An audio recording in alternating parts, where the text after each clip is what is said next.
Get 5 coffins ready. The ADC role in SMITE is all about setting up for the long haul. You want to get your full build as soon as possible, as ADCs tend to be lacking in damage until they're well on into their builds. This means you can go one of two routes: an explosive early game that shuts out the enemy ADC from farming, meaning typically you're trying to kill your lane opponent but you're playing a god who's weak early game, which is risky. Or a more slow and methodical approach, taking farm wherever you can get it without the risk of shutting yourself down by being too aggressive and getting punished for it. Quite the diverse options there, but naturally as a newer player, I'd recommend the slow and not too risky route. This is made easy with a god like Apollo. Apollo is ridiculously simple, a lot like Chalk last time, but unlike Chalk, so long as you reach your full build, you will be dealing a ton of damage with this character. He's got exceptionally simple wave clear in the form of his first ability, and a great form of escape with his third ability. His second ability will definitely be a little confusing to new players, but I think getting the gist of it isn't too hard. When you're being aggressive, use your 2 on people so you can continue your onslaught more easily, and then when people are being mean to you and hit you, 2 them in order to make them stop, giving you time to dash away. And Apollo really is that simple. Clear waves, hold down left click, and then if anyone's being aggressive to you, you have multiple tools to escape with. Apollo's ultimate could be seen as a beginner's trap, however. It is, of course, another great escape tool, but it feels like it gives you infinite options when it kinda doesn't. Ulting back to lane, ulting during fights to get damage out, there's a lot of use cases that might seem good, but really when you're a new player, you just want to save this ability as an escape tool. Because once you get on that horse coach thing, you are gone. Lastly comes Apollo's passive, his stem. Now in the regular world of mid to high level smite, this passive is actually awful. Since it's a stem, one of the most important things for a hunter to have, and Apollo barely has any control over when he gets it. I mean, what are you going to do? Not basic attack things to try and time the stem? But actually, I think this works in favor of the beginner player, since it's a stem that they don't even have to think about using. It just happens for them, and they just stand there throwing out their basic attacks. Whether or not a new player is good at hitting basic attacks is another story, but I think you get what I mean here. You will have to eventually learn when to time things such as stems on hunters, and a good way to go about that is playing a character who has a stem, but doesn't live and die by it. For instance, Hachiman. Hachiman is an excellent choice for new players, since he introduces you to both types of hunters. Ability-based and attack speed-based all in one. He gains bonus attack speed from his passive and second ability, but like with Apollo, it's not something you need to actively think about. His second ability is probably the easiest hunter ability in the game to hit. It hits hard and in an AoE for an easy wave clear, and grants Hachiman an attack speed stem too.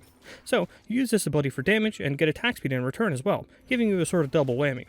Naturally, the ability damage itself and the attack speed you gain are lower than what other hunters do, but it's still a great introduction to get into the feeling of when you want to use the stem on yourself, as well as when knowing it's good to go for abilities versus basic attacking, or when it's good to use both of them together, since this ability covers all options for you.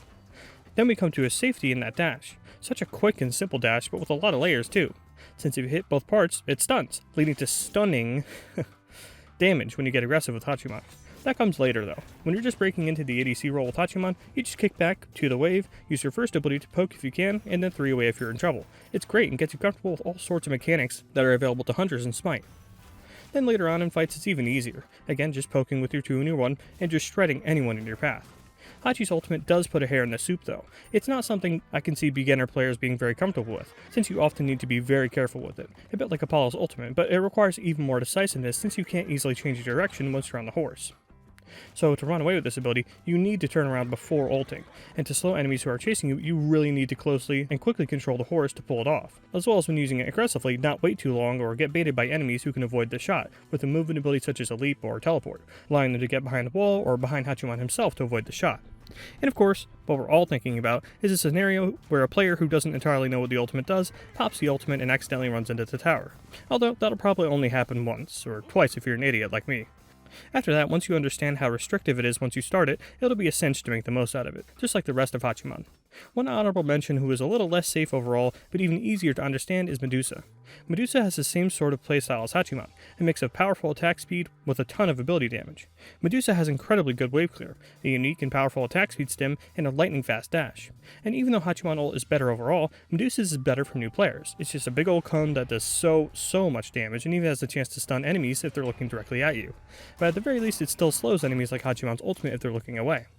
Really the only 2 things that hold Medusa back compared to Hachiman is for one, that her stem only lasts for 4 basic attacks. That's enough to clear out a mage or a hunter's life bar later on in the match, but it makes her poor at shredding through enemy tanks as well as when you're trying to push down things like towers and gold furies. And plus, Hachiman's dash cannot be body blocked, whereas Medusa's can and will be. And while Medusa's ultimate has more ease of use, it has stubbier range than Hachi's, and obviously doesn't give you the option to just run away for free with it. So yeah, there's kind of no reason to pick Medusa with Hachiman right there, but she is a bit easier than him if you end up struggling with Hachiman. These gods so far have been great, but when you want to put the word carry in ADC, you gotta pick up a hunter like Ram. Ram is a true attack speed hunter, having ability damage pretty much only on his unique ultimate. Before we get to that, we need to break down Ram's kit. You basic attack, like a lot. You press 1 and basic attack to clear waves. You press 2 and then 1 and then hold left click to fight enemy gods. And then whenever you like, 3 away for safety. That is it. And luckily, as your first real basic attack reliant character, with the aid of your first ability, your basic attacks can apply as slow, giving you a better chance of hitting those basic attacks and getting more accustomed to how they feel, and what method will work best for you to try and aim them. And finally, now you also need to learn how to time your stim, your second ability, so that you don't waste it, because Ram without his second ability basically isn't a character anymore. Moreover though, this all means that learning Ram as one of your first hunters gives you a huge leg up on the most important thing about hunters, how to land the basic attacks themselves and how to do it safely. And while Ram's ultimate is unique, it's hardly difficult to see what it's good for. Usually just one of two things: finish off a low health target, or use your air time to avoid enemies jumping on you, giving your team time to get in range and help you out a bit. There's plenty of other uses too, like with all the ultimates so far. Stealing objectives, stealing buffs, stealing kills, it's excellent.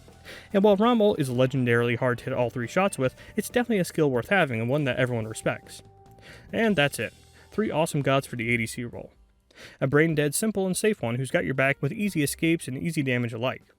An ability and attack speed fusion character who's got plenty of easy-to-use tools that can be honed into a more skill-intensive combo later on. And finally, a left-click abuser who will teach you what carry really means in Smite, and punishes you heavily for being bad at what you need to be good at with hunters, landing your basic attacks. Join me next time when we take a look at the partners in crime of our ADC friends, Guardians. I'll see you then, and thanks for watching.